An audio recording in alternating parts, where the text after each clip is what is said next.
আমরা দেখতে পাচ্ছি যেটা আমাদের দেশের তৈরি, যেটা দেশে আমাদের উৎপন্ন হয়, আল্লাহ আমাদেরকে দিয়েছে, সেটা আমরা পাচ্ছি না। তো আজকে অকটেনের জন্য চলে আসতে হলো সিঙ্গাপুরে। না মানে অকটেনের জন্য এসে সিঙ্গাপুর হোটেলে নাস্তা করলাম।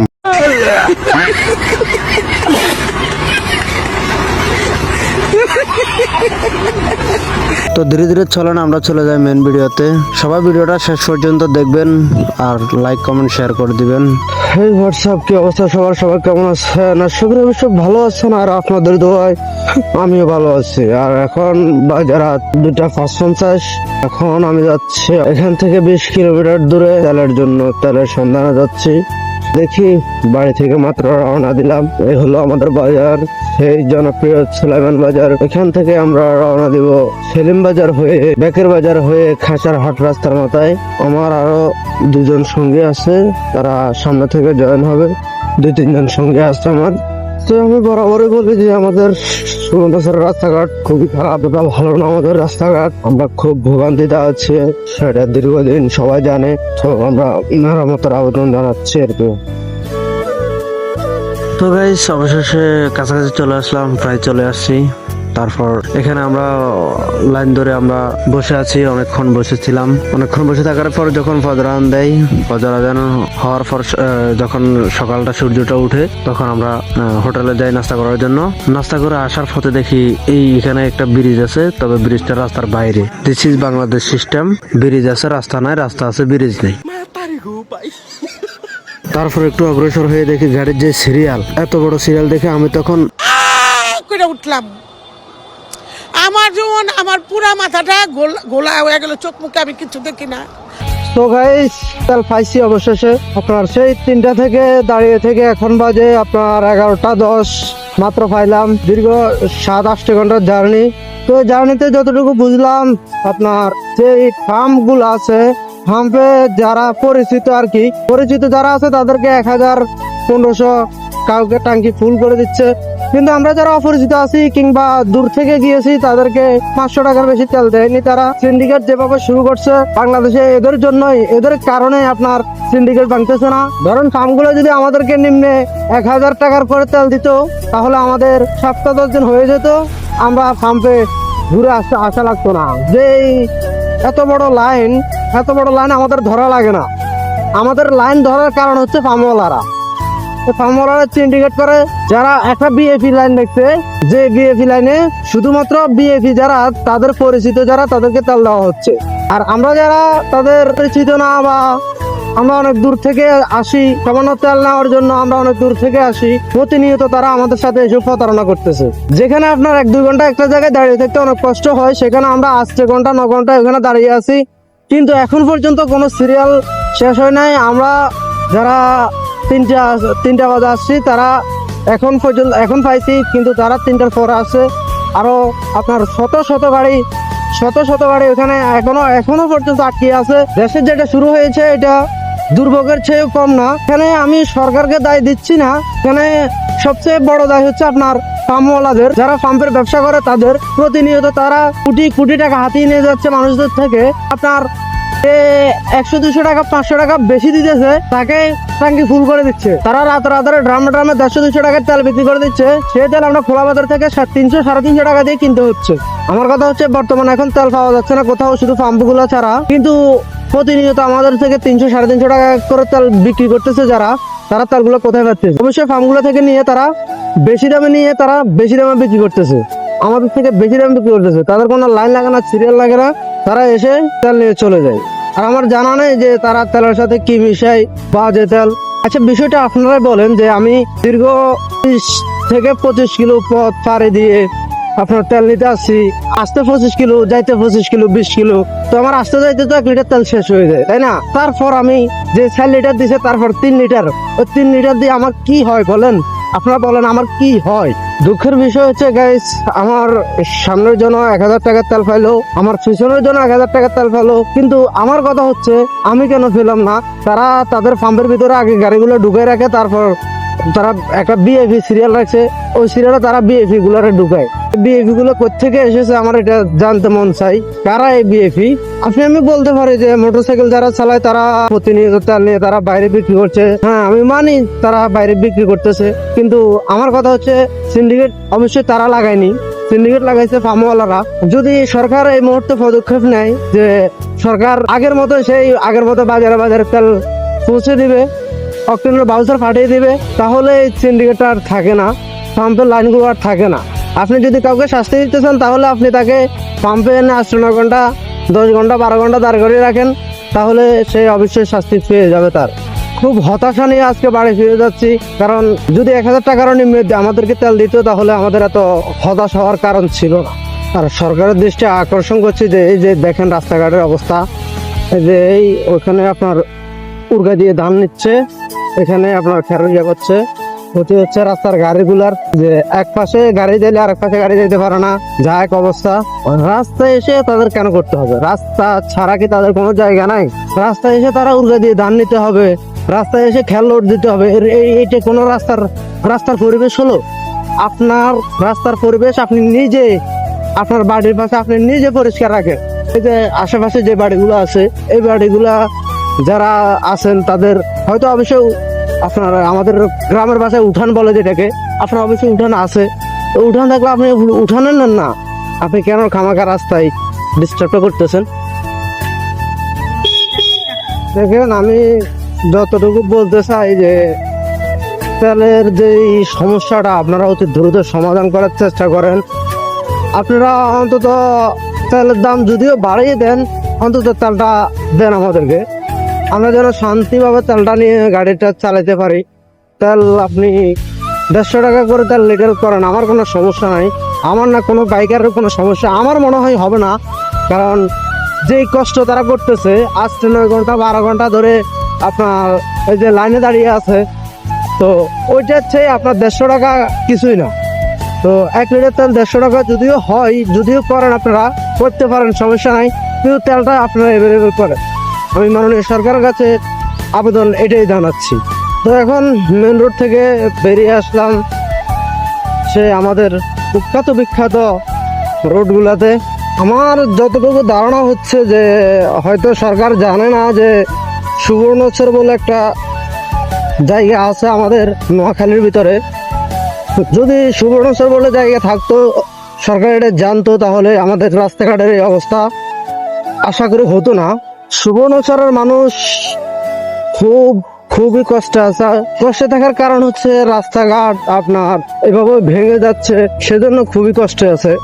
আর তেলের কথা যা বলছিলাম, পাম্পের দ্বারা যখন আসলাম, আপনার নজলের গোড়ায় যখন আসলাম, তখন আমি তাদেরকে বারবার রিকোয়েস্ট করে বলতেছি, ভাই আমি অস্থির হয়ে গেছি, অস্থির, যে আমি এখানে 8 ঘন্টা দাঁড়িয়ে আছি লাইনে দাঁড়িয়ে থাকতে থাকতে আমার অবস্থা পুরোটাই অবস্থা মানে একদম খারাপ হয়ে গেছে আমার, যে ওখানে দাঁড়িয়ে থাকা যায় রোদে ভিতরে ঘন্টার পর ঘন্টা, এখানে কি দাঁড়িয়ে থাকা সম্ভব? আপনি আমাকে একটু তেল বেশি করে দেন, অন্তত পক্ষে আপনি আমাকে 1000 টাকা তেল দেন, আমি আর আপনার এখানে অন্তত 10-15 দিন আসবো না। সে বলতেছে আমাকে যে কি জানেন, সে বলতেছে আমাকে আপনি কালকের দিন বাদে 4 দিন আবার আসেন। এটা কোনো কথা কাতারে পড়ে ভাই? আমি কালকের দিন বাদে 4 দিন আবার যেয়ে আবার রাস্তা ব্লক করে আবার এভাবে লাইনে দাঁড়িয়ে থাকা কি সম্ভব? কিন্তু আমার গাড়িটা যদি চলা লাগে, অবশ্যই আমার তেল দরকার।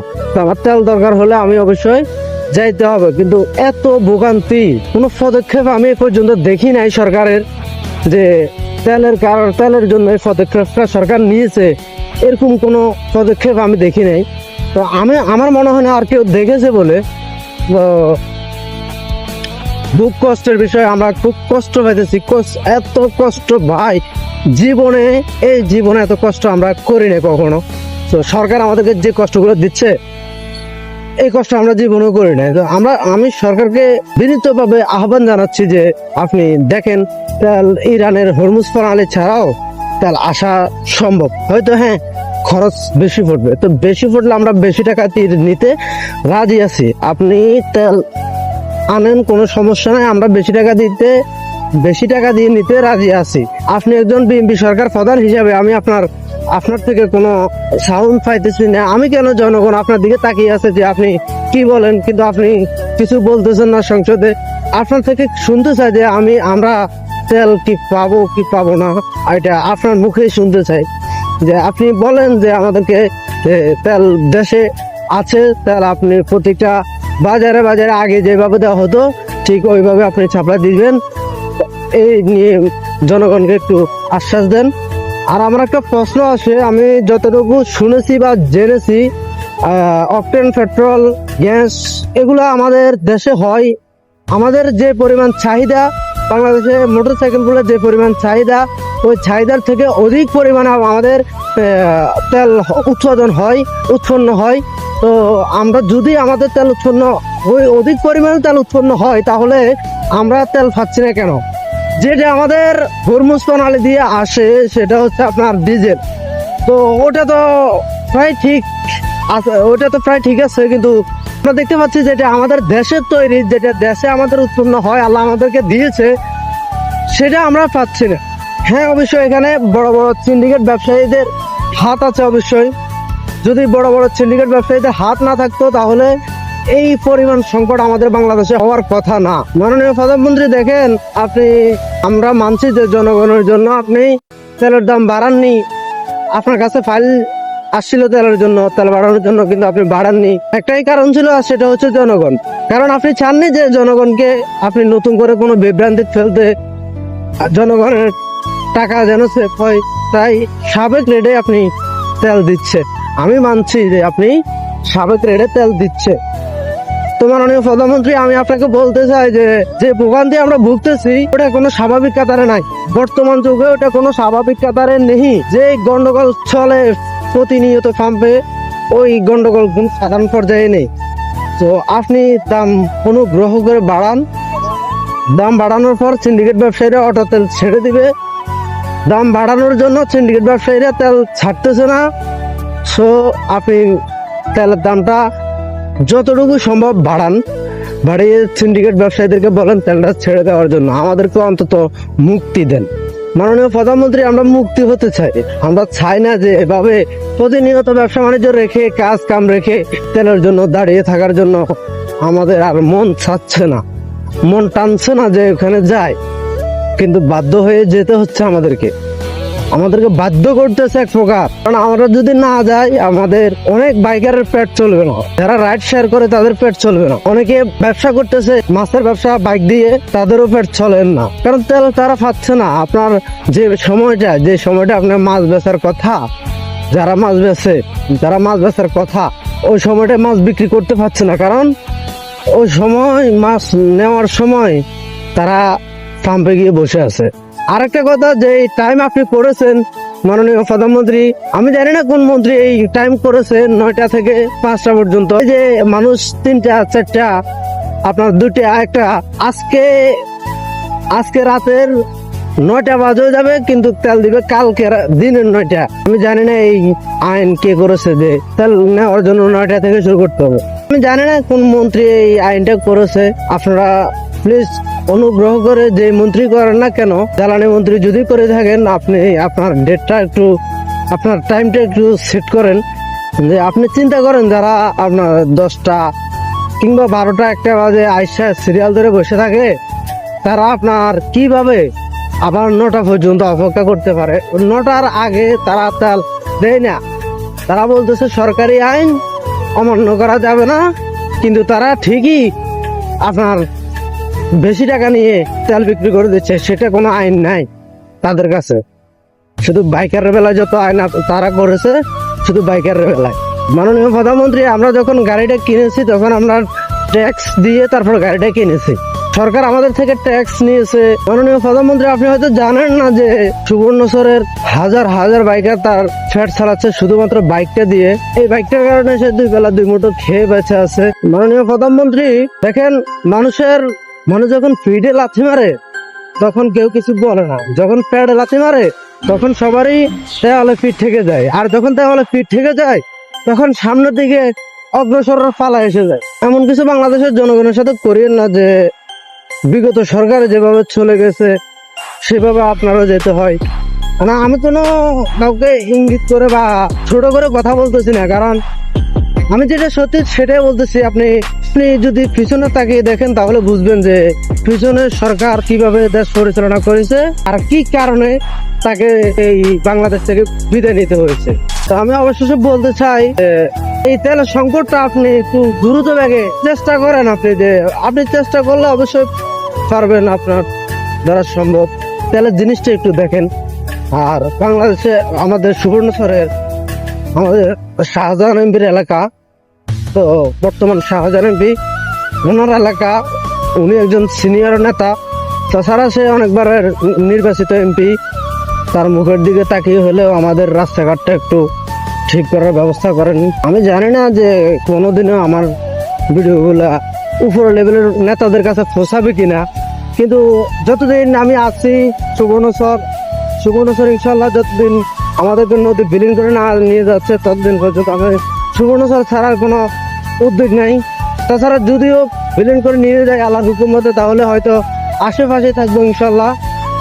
তো ততদিন আমি এগুলো নিয়ে প্রতিবাদ করেই যাব। তো আপনারা ভালো থাকবেন, সুস্থ থাকবেন। আল্লাহ হাফেজ।